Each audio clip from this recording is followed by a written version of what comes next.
sometimes caregivers are so busy worrying about others that their own health goes on the back burner. We have Kira and Jason Turchin here from Betty Cares Foundation with how you guys are really helping out families that are going through similar situations to what you did. So first off, you've got to explain to me, Kira, Betty Cares. Betty is who? Betty was my mom, and Betty pretty much did exactly what you said. She was truly the ultimate caregiver, and when she was helping a family member who was going through cancer treatment and a stem cell therapy, she ignored signs that her own health was failing. And unfortunately, it was too late, and just 6 weeks before my daughter Shayna was born, my mom passed away from a type of cancer that should have been treated. And if she would have just taken the time just to take a minute and just care for herself, she would have been alive today. You know, it's so sad, and I've got to comment too that your kids are beautiful and so well behaved, and they've been so wonderful sitting here with us. And when your daughter was, what, 6 months old? She was 6 months old. You became a caregiver for her as well. Exactly, and that's kind of what brought us back to Betty Cares, because I became a caregiver for my daughter at Miami Children's Hospital. She had to have a neurosurgical procedure done, and so we went to Miami Children's because of their nationally recognized neurosurgical program. And at that time, I became a caregiver.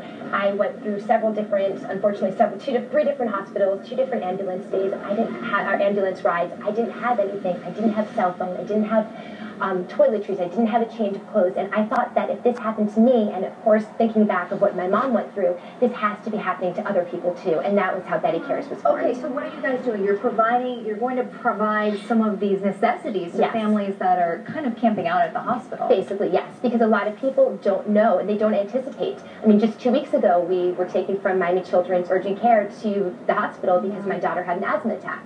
So unfortunately, a lot of things can't be prepared, and you can't really prepare for. So that's where Betty Cares comes in. And well, I was going to say, and you can actually help with Betty Cares because you've got a great event coming up this Saturday. Yes, this is our 2nd annual Cars, Cocktails, Cuisine. It's at the Dower Museum of Classic Cars, and now the Dower Museum of Classic Cars is not open to the public, but for this event, you are able to come in and see over 65 antique classic cars.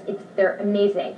And this event has a little something for everyone. For people who like music, we have a Grammy Award-winning songwriter who will be performing. He's Grammy Award and Country Music Award. Wow. For people who like Disney, we have a Disney artist who will be doing sketches for a small donation. Our presenting sponsor is the law offices of Jason Turchin, and we have many other sponsors, Midtown Athletic Club, and because of our generous sponsors, all of the overhead is paid for. So people coming to this event, they get to enjoy the concert, they get to enjoy the cuisine from Hard Rock, they get to enjoy the cocktails and just the whole ambience of the cars, and all the money is going. And the best feeling, too, is that you know that you're really helping people. For more information on the 2nd annual Cars, Cocktails, Cuisine event, you can go to bettycares.org/events. And it's been such a pleasure to have you guys here, and it's great to see that the family is doing so well right now. Nathalie, over to you. Thank you.